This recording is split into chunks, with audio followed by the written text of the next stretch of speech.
ब्रह्ममुरारिसुरार्चितलिङ्गं निर्मलभासितशोभितलिङ्गम् जन्मजदुःखविनाशकलिङ्गं तत्प्रणमामि सदा शिवलिङ्गम्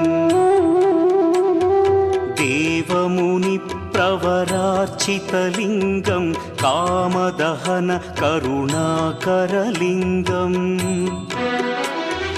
रावणदर्पविनाशकलिङ्गं तत्प्रणमामि सदा शिवलिङ्गम्